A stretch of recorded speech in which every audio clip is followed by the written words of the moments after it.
안녕하세요. 저는 결혼 10년 차 주부입니다. 여러분들은 지금 살아가면서 차별이라는 걸 혹시 받고 살아보신 적 있으신가요? 제가 이렇게 사연을 보내게 된 이유도 바로 이 차별 때문인데요. 이 차별 때문에 시댁과의 연을 끊게 된 일에 대해 말씀드려 볼까 싶어 이렇게 사연을 보내게 되었습니다. 저희 시댁은 아들이 둘 있는 집안입니다. 저는 그 중에 작은 며느리고요. 보통 자식이 둘이면 동생한테 신경이 쓰이는 법인데 저희 시댁은 전혀 반대였어요. 저희 남편은 늦둥입니다. 시아주버님과는 나이 차가 많이 나죠. 그러다 보니 주변에서 신기한 눈으로 바라보는 일이 많았죠. 그리고는 항상 따라오는 말이 있습니다. 아유, 막둥이 집이라 사랑 많이 받겠네. 저는 그런 이야기를 들을 때마다 정말 코웃음이 나오곤 한답니다. 사랑? 애정? 저는 결혼한 이후로 시부모님으로부터 그런 것들을 받아본 적이 없었거든요. 단 한 번도 말이죠. 저만 그랬으면 이렇게 사연도 안 보냈을 거예요.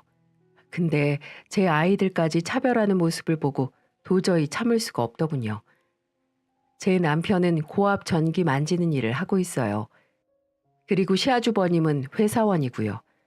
아주 큰 대기업은 아니지만 누구나 이름만 대면 아 하고 알 정도로 인지도 있는 중소기업의 임원이세요. 저희 시부모님들은 펜대 잡는 첫째는 애지중지 하시지만 고된이라는 둘째는 거들떠도 보지 않으십니다. 또 교사로 일하는 형님 손끝엔 물 한 방울 묻히지 않으려고 안달복달 하시지만 저는 언제나 주방에서 서서 일해야 하고 잠깐이라도 앉을라 치면 엉덩이가 그렇게 무거워서 어디다 쓰냐며 핀잔을 듣곤 하죠. 처음엔 직업 때문에 그런가 했습니다. 남편이 혹시 부모님이 반대하는 직업을 선택해서 그렇게 미워하시나 싶어서 결혼 초에 한번 물어본 적도 있었어요. 자기 혹시 부모님이 전기 만지는 거 반대하셨어? 어? 무슨 소리야. 취업 잘 되니까 전기 기술 배우라고 한 게 어머니였는데? 아니, 근데 왜 그렇게 차별을 하셔?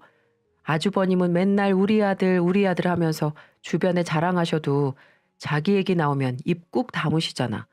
맨날 머리 나빠서 험한 일 한다고 무시하시고. 아, 뭐, 내가 기억하는 모든 순간에 어머니는 형을 더 예뻐하셨어. 그래서 국민학교 입학할 때부터 엄마가 그러셨었어. 넌 대학 같은 거 갈 생각하지 말고 그냥 기술이나 배우라고. 뭐? 좀 너무하신 거 아니야? 어쩌겠어. 내가 둘째로 태어난 걸. 그래서 고등학교도 공고로 가고 졸업하자마자 바로 취업한 거야. 전기 쪽이 취업 잘 된다고 엄마가 무조건 전기 배우라고 그러셨거든. 저는 항상 남편의 직업에 자부심을 느끼고 있었습니다. 위험하고 힘든 일이지만 자기만의 신념을 갖고 일하는 남편이 늘 멋있어 보였거든요.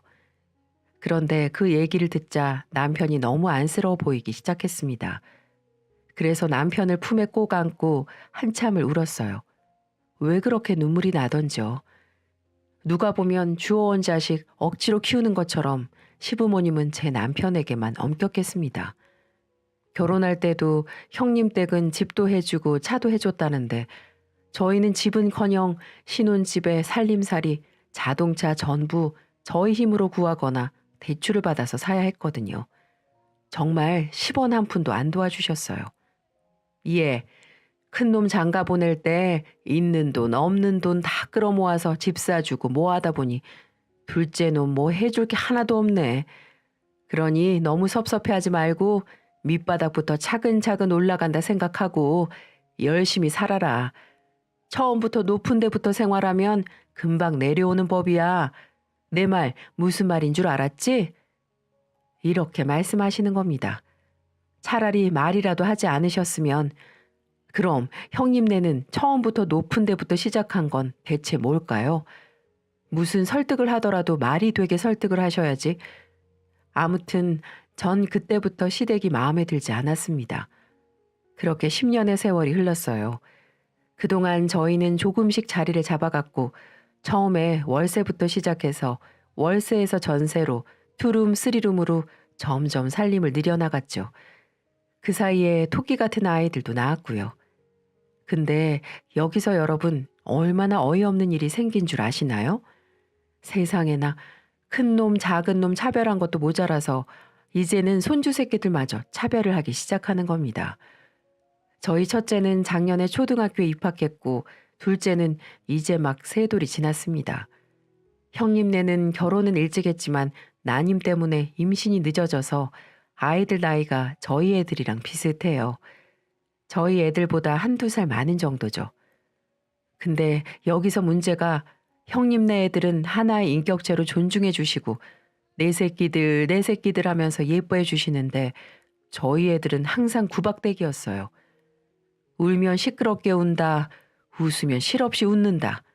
가만히 있으면 저건 바보라 멍하니 있는다. 진짜 온갖 막말을 다 하셨죠. 그렇게 형님네 애들은 뭘 해도 예뻐하셨습니다. 아유, 우리 승준이 혜준이는 어쩜 이렇게 하는 짓이 예쁠고 누구 손주야 우리 똥강아지들? 할머니 손주. 그렇지 그렇지. 아이고 잘한다. 뭐 갖고 싶은 거 없어? 이 할미가 다 사줄게. 할애비도 여기 있다. 내 새끼들 하고 싶은 거 있으면 언제든지 말해. 할애비가 다 해주마. 형님네 애들이 우주여행을 가고 싶다고 하면 정말 우주라도 보내줄 기세였어요. 반면에 저희 애들한텐 한없이 냉정했죠. 저희 첫째는 워낙 정이 많아서 잘 모르는 사람한테도 이름을 물어보거나 먼저 살갑게 다가가서 인사하는 경우가 많아요. 하물며 할아버지 할머니인데 오죽할까요? 종종 시댁에 갈 때면 그 작은 아이가 먼저 다가가 할머니 할아버지 안녕하세요. 시우 왔어요. 시우 안 보고 싶었어요? 하면서 애교를 부리는데도 표정 하나 안 변하더군요. 오히려 애한테 무안을 주는 일이 많았어요. 거 TV 안 보이니까 좀 비켜. 아유 얘는 누굴 닮아서 이렇게 물색이 없어. 사내 놈이 기생 오래비처럼 생겨가지고 쓸데도 없고. 저는 그럴 때면 큰 소리까진 아니어도 시부모님께 한마디씩 하곤 했습니다. 어머님 아버님 너무하신 거 아니에요? 그래도 시우는 오랜만에 할머니 할아버지 뵈니까 좋아서 그런 건데 말씀이 너무 심하신 것 같아요. 시우도 어머님 아버님 손주예요. 지나가는 동네 애가 아니고요. 그러면 시부모님은 괜히 헛기침을 하며 방으로 들어가 버리거나 시선을 돌려버리기 일쑤였습니다. 그러니 그 문제에 대해 대화다운 대화를 해볼 수조차 없었죠. 또 시댁과 가까이 산다는 이유로 저는 시도 때도 없이 시댁에 불려가야 했습니다. 낮이고 밤이고 심지어 새벽에 야찬까지 챙겨드리러 가야 했어요. 어디 그뿐인가요? 만삭의 몸으로 시부모님 생일상을 직접 차려야죠. 명절 음식 해야죠. 제사 때 되면 제사상도 차려야죠. 정말 몸이 10개라도 모자랐습니다. 제가 그 무거운 몸으로 기껏 하루 종일 불 앞에서 고생하고 나면 형님네는 느지막이 나타나 시부모님께 선물 하나 떡 하니 내미는 게 다였어요. 설령 형님이 일찍 왔다 하더라도 달라질 건 없었죠. 그런 날이면 제가 입을 열기도 전에 시어머니가 먼저 선수를 치더군요. 아유, 뭐하러 이렇게 일찍 왔어. 서울에서 내려오려면 일찍 와야지. 안 그러면 차가 너무 막히더라고요. 그래서 좀 서둘러서 출발했어요. 쉬는 날은 좀 푹 쉬어줘야 또 나중에 열심히 일하는 법이다. 집에 있지 말고 너네 둘이 나가서 데이트라도 좀 하고 와. 애들은 우리가 봐줄게. 영화 구경이라도 다녀오든지. 정말 그래도 돼요? 그럼. 어차피 집에 일하는 사람 따로 있는데 너까지 고생할 거 뭐 있니? 우리 귀한 큰며느님은 편안하게 놀다가 저녁에 오세요. 제사 준비 다 되면 부를 테니까 걱정하지 말고. 그러면 형님은 저를 셀록 쳐다보고는 동서 고생해 한마디만 남긴 채 집을 나서곤 했습니다. 그때부터 저는 지옥이었죠. 음식은 음식대로 해야지. 당신들이 봐주겠다며 놓고 가라던 형님네 애들까지 저보고 보라고 떠미는 시부모님 때문에 졸지에 애 넷을 봐야 하는 처지였으니 말입니다. 물론 남편이 도와주는 때도 있었습니다. 하지만 남편은 일의 특성상 한 번 출장을 가면 오랫동안 돌아오기가 힘들어서 대부분의 집안 행사는 저의 몫이었어요. 그럴 때면 정말 다 뒤집어 엎고 도망이라도 가고 싶었지만 내가 있어도 우리 애들을 천덕꾸러기 취급하는데 나까지 없으면 시부모님들은 정말 내 자식들을 어디 갖다 버릴 수도 있겠다 싶어서 차마 나오지 못하고 꾹꾹 참기만 했죠. 또 저희 집과 시댁은 불과 걸어서 5분 거리였지만 시부모님들은 저희 아이들을 단 한 번도 봐준 적이 없습니다. 서울 사는 형님네 애들은 틈만 나면 데리고 내려와라, 봐주겠다, 너희들은 놀고 와라, 이렇게 생색이란 생색은 다 내시면서 정작 제가 급할 때 저희 아이들 잠깐 맡기려고 하면 결사반대를 하시더군요. 그러다 엄마가 사고가 나서 병원에 급히 가봐야 되는 상황이 있었어요. 여러분, 보통 친정엄마가 다쳤다고 하면 보통의 어머님들 같으면 아이고 무슨 일이다니 어서 가봐라, 애들은 신경 쓰지 말고 이렇게 말을 하지 않으시나요? 하지만 어머님은 이런 순간에도 철저히 저를 외면하셨습니다. 어머님, 저희 엄마가 지금 쓰러지셔서 응급실에 계시다는데 애들 데리고 가기가 좀 그래서요. 1시간만 애들 좀 봐주시면 안 될까요? 진짜 금방 올게요. 엄마 얼굴만 보고 올게요. 아유, 나는 애들 못 본다. 이 나이 먹고 대리육아 할 생각 없어. 허리도 아프고 어깨도 아프고 안 아픈 데가 없는데 이 나이에 무슨 애를 보라고 그러니? 그러지 마시고 한 번만요. 진짜 딱 한 번만. 애들 지금 잘 시간 다 돼가서 좀 있으면 알아서들 잠들 거예요. 그냥 옆에 계셔만 주시면 돼요. 됐다. 정 급하면 그냥 데리고 가. 뭐 병원 좀 데려간다고 애들이 죽니? 그리고 네 어머니도 그래. 이 시간에 시집간 딸을 응급실로 불러내면 어떡해? 출가 외인이란 말도 모르시나? 웬만큼 큰 병 드신 거 아니면 혼자 택시 타고 가시라고 해. 괜히 여러 사람 고생시키지 말고. 제가 놀러 가려는 것도 아니고 엄마가 쓰러지셔서 잠깐 상태 확인만 좀 하고 오겠다는데 그걸 안 받아주시더군요. 결국 저는 갓난 애를 업고 이제 막 걸음 많은 애 손을 잡고 병원 응급실까지 다녀왔습니다. 그날 집으로 돌아오면서 눈물이 줄줄 흐르더군요. 다른 것보다도 엄마한테 그런 꼴을 보이는 게 너무 죄송스럽고 자존심이 상했어요. 그래서 결심했죠. 시부모님한테 정말 아무것도 기대하지 않고 내 할도리만 하고 살겠다고요. 그런데 사건은 지난 설날에 터졌습니다. 형님네 애들은 쌍둥이인데 몇 년 전에 초등학교에 입학하면서부터 세뱃돈을 받기 시작했어요. 처음부터 그 어린애들 손에 5만 원짜리를 턱턱 안겨주시더군요. 그래서 사실 내심 기대했습니다. 5만 원까지는 아니더라도 그래도 우리 애도 초등학교 들어가면 세뱃돈 주기 시작하시겠지 하면서 말이에요. 세뱃돈 주고받고 하다 보면 우리 애한테 정도 붙이실 수 있으시겠지 하는 기대로 아이가 초등학교에 입학하기만 기다렸는데 저를 기다리는 건 살가워지는 고부관계가 아니라 어이없는 광경이었습니다. 지난 설날 아이들이 나란히 서서 시부모님께 세배를 드렸죠. 저희도 형님네도 모두 언제 애들이 이렇게 컸냐며 감탄하고 있을 때 이제 세뱃돈을 주겠다는 시아버님의 말씀이 있었습니다. 저희 작은 애는 아직 학교에 입학하지도 못했고 경제관념도 없어 어차피 세뱃돈을 주시지 않을 게 뻔했기에 저는 둘째를 뒤쪽으로 불렀는데 그때 아버님이 저를 말리시더군요. 세배를 했으면 똑같이 세뱃돈을 받아야지. 누구는 주고 누구는 안 주고 그러면 못 써. 둘째 이리 보내거라. 저는 내심 아버님께 정말 감동했어요.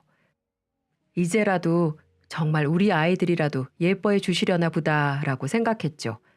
그런데 웬걸 형님네 큰애한텐 세뱃돈 5만 원, 작은 애한테 5만 원을 주시고 나니 손에 남는 돈이 없더군요.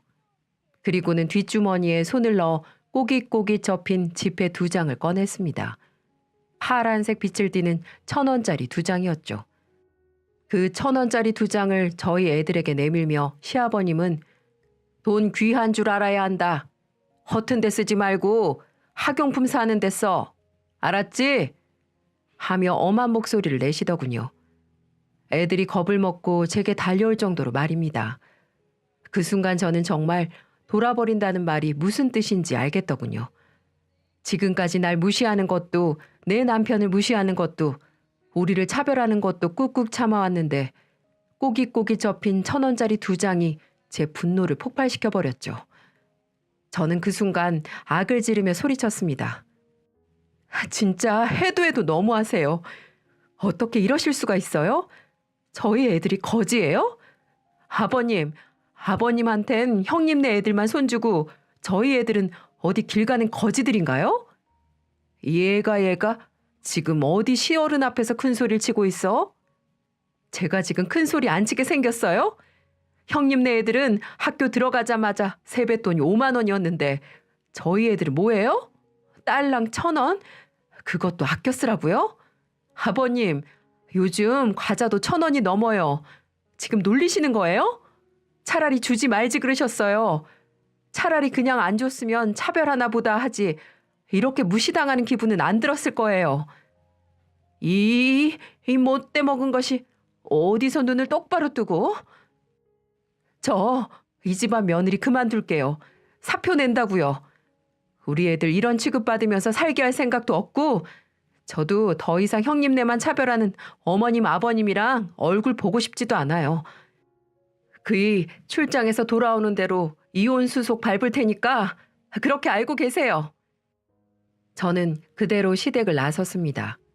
그리고 곧장 2시간 거리의 친정으로 향했어요. 친정에 가서 엄마 아빠를 붙잡고 그동안의 일을 모두 털어놓았습니다. 그러자 엄마 아빠도 크게 분노하시더군요. 그런 못 배워먹은 집구석을 봤나? 어디 남의 귀한 애들을 차별이야 차별이. 아유 그러게요. 원래 늦둥이 두면 늦둥이한테 더 정이 가기 마련인데 아니 원 주어원 애도 아니고 해도 너무하네요. 너 마음 단단히 먹어. 이대로 이혼해도 우리는 절대 반대 안 할 테니까 네가 중심 딱 잡고 네 자식들 지켜내. 알겠어? 네, 아빠. 그리고 그날 밤 남편이 저희 친정으로 허겁지겁 달려왔습니다. 늘 가족들 먹여 살려야 한다고 우리 애들만큼은 자기처럼 힘든 일 안 시킨다고 명절이고 주말이고 없이 일하던 사람이었는데 시댁에서 연락을 받았는지 어쨌는지 저희 집으로 한달음에 달려왔더군요. 남편은 저희 부모님 앞에서 곧바로 무릎을 꿇고 고개를 조아렸습니다. 장모님, 장인어른, 죄송합니다. 제가 잘못했어요. 이혼만큼은 막아주세요. 전 애들 엄마랑 이혼하고 싶은 생각이 없습니다. 자네도 힘들게 산 거 알아. 다 들었어. 근데 자네 집안에서 그렇게 나오면 자네가 방패가 되어줬어야지. 지금까지 뭘 한 거야? 지 마누라, 지 자식도 못 지키는 남자한테 내 딸 맡길 생각 없네. 돌아가. 장인어른, 제가 그동안 바쁘다는 핑계로 제 아내를 제대로 못 챙겼습니다. 이 길로 제가 저희 집과 인연을 끊겠습니다. 걱정 마시고 그 사람 저한테 다시 보내주세요. 제가 이제부터는 지키겠습니다. 예상치 못했던 남편의 말에 아빠도 엄마도 그리고 방에서 그 이야기를 모두 듣고 있던 저도 깜짝 놀랐습니다. 설마 진짜 집안과 인연을 끊겠나. 그래도 저 정도 다짐을 한 것만으로도 대단하다라는 생각에 저는 다시 집으로 돌아갔죠. 그런데 남편의 다짐은 말뿐이 아니었습니다. 남편은 시부모님 댁에 드리던 생활비 용돈을 모두 끊어버렸어요. 그리고 제게 연락도 받지 말라고 번호를 차단시켰고 당연히 시댁에 가지도 않았죠.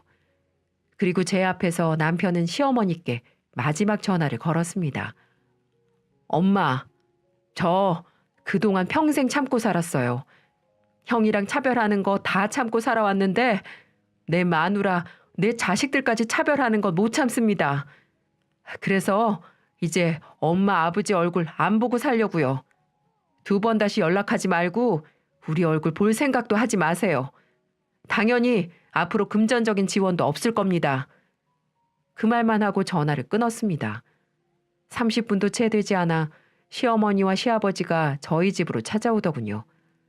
문을 부술듯이 두드리고 밖에서 욕을 하고 소리를 지르고 정말 온갖 난리를 다 부리더군요. 그래도 끝까지 저희가 문을 열어주지 않자 결국 이웃 사람의 신고로 출동한 경찰에게 끌려갔고요. 휴대폰이 불이 나지 않을까 싶을 정도로 끊임없이 전화가 오고 문자가 오고 차단하면 형님 번호로 그마저도 차단하면 친구 핸드폰까지 빌려서 연락을 하시더군요. 그래도 단 한 통도 답하지 않았습니다. 남편이 굳게 마음먹은 만큼 저도 제 자식들 지키려면 마음을 굳게 먹어야 했으니까요. 그렇게 반년 동안 시댁과 연락을 끊고 지냈습니다. 남편은 평생 안 보고 살 거라고 했지만 그 다음 추석쯤 되었을 때 소식이 좀 궁금하긴 하더라고요. 뭔가 마음 한켠에 쌓인 복수심도 아직 다 가라앉지 않은 상태였고요. 그래서 남편을 졸라 시댁으로 향했어요. 애들은 친정집에 맡겨두고 저희 둘만 갔죠. 처음 시댁에 인사드리러 가던 날보다 더 떨리더군요. 두근거리는 마음으로 남편과 함께 시댁의 문지방을 넘어선 그날, 정말 살면서 가장 웃기고 통쾌한 장면을 보게 됐습니다. 그 고고하시던 형님이 부엌 일을 하고 있더군요. 그리고 저희가 들어서니 시어머니와 시아버지는 버선발로 나와 저희를 따뜻하게 맞이해 주시는 겁니다. 아유, 어서들 와라. 왜 이렇게 오랜만에 왔어? 연락도 안 되고 우리가 그동안 얼마나 걱정했는 줄 아니? 어서 들어와서 앉아. 결혼 후 단 한 번도 보지 못했던 모습이었죠.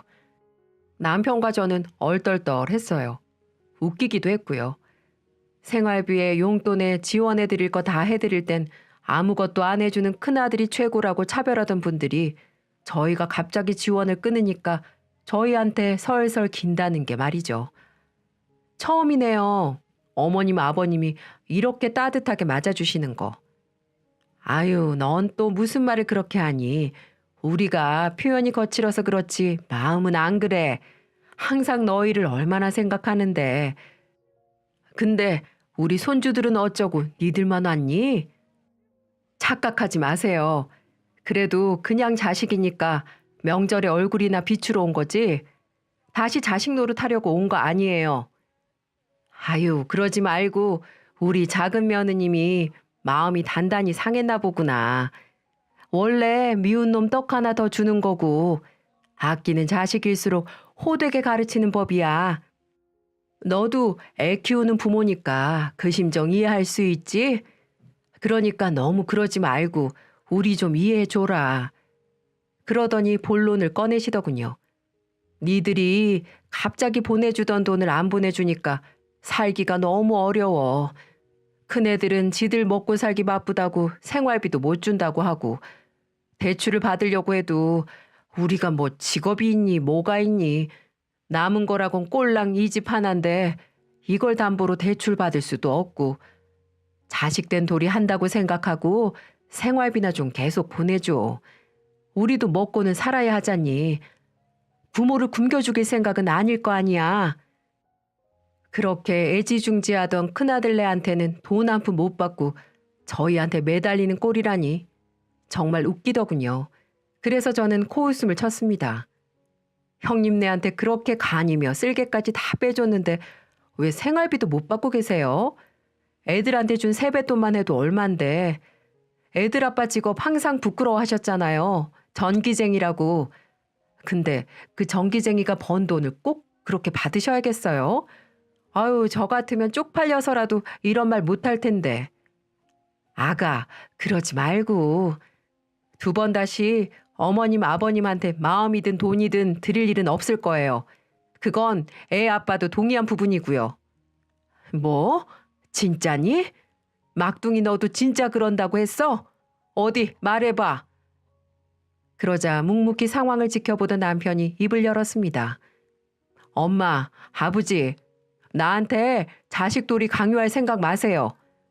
부모로서 당연히 해줘야 할 부모 노릇도 제대로 안 해놓고 왜 저한테만 자식돌이를 강요하려고 하세요? 복량은 그렇게 아끼는 형한테 받으시고 저는 그냥 내놓은 자식으로 생각하세요. 원래 그랬던 것처럼요. 아유, 우리가 또 언제 너를 내놓은 자식 취급했다고. 제 말 안 끝났어요. 한 번만 더 전화 이 사람한테 연락해서 귀찮게 하면 그나마 명절에 얼굴도 안 비출 테니까 그렇게 아시고요. 그래도 키워는 주셨으니 보답은 해야겠죠. 엄마 통장으로 100만 원 보내놨으니까 그걸로 알아서 사세요. 이제 그 이상은 단 한 푼도 이 집 구석에 가져올 생각 없어요. 아유, 얘들아. 미안하다, 미안해. 이러지 말고 우리 말로 하자. 어?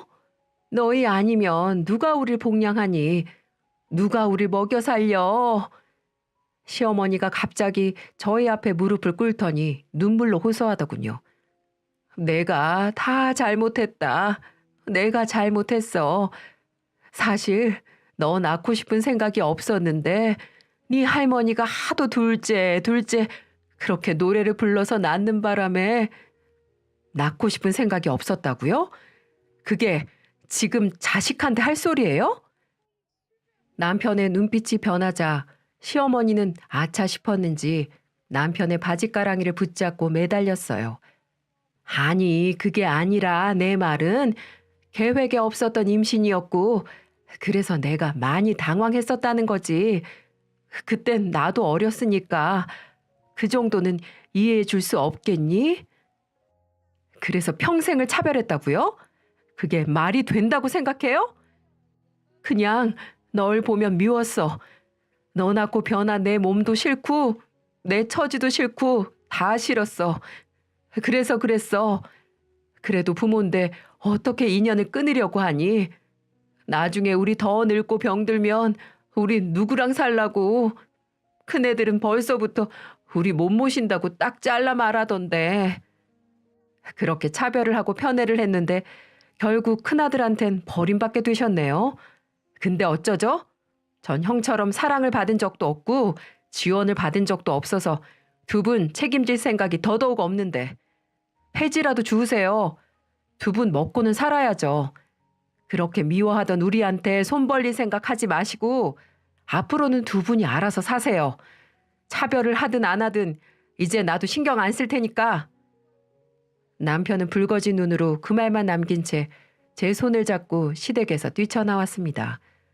그리고 지금까지 저희와 시댁은 왕래 없이 연락 한 통 없이 지내고 있어요. 물론 경제적인 지원은 당연히 없고요. 소문으로 듣자 하니 시부모님 두 분은 집을 팔고 자신들이 전세 사는 조건으로 돌렸다고 하더군요. 그렇게 잠시 생활할 생활비 정도는 벌었나 본데 그 돈이 다 떨어지면 과연 어떻게 될지 그 사건 이후로 큰아들 내외도 부모님이 자기들한테 빌붙을까 봐 걱정됐는지 연락을 끊었다고 합니다. 차별과 편애로 얼룩진 자식 사랑의 말로는 결국 쓸쓸한 고독뿐이라는 걸 보여주는 반증 같달까요? 물론 차별은 있을 수 있어요. 모든 마음이 자로잰 듯 똑같을 수 없기 때문이죠. 하지만 그 차별로 마음의 상처를 입는 사람이 있어서는 안 되는 거 아닐까요? 그리고 무엇보다 어린아이들을 차별한다는 건 너무 비열한 행동 아닐까요? 시부모님을 보며 저는 마음먹은 게 하나 있습니다. 절대 저렇게는 늙지 말아야지. 속물처럼 내 자식 등급 나누고 내 손주들 차별해가면서 살지 말아야지 하는 다짐을 했어요. 물론 이 아이들이 커서 손주를 보게 해주려면 아직 한 20년도 더 있어야 하겠지만 말이에요. 사람은 뿌린 대로 거둔다고 합니다. 누군가 여러분에게 상처를 준다면 그 사람은 결국 자기가 받은 상처 그대로 다시 거두게 될 거예요. 너무 혼자 좌절하지 마시고 오늘 하루도 행복하게 보내셨으면 좋겠습니다. 지금까지 긴 이야기 들어주셔서 감사합니다.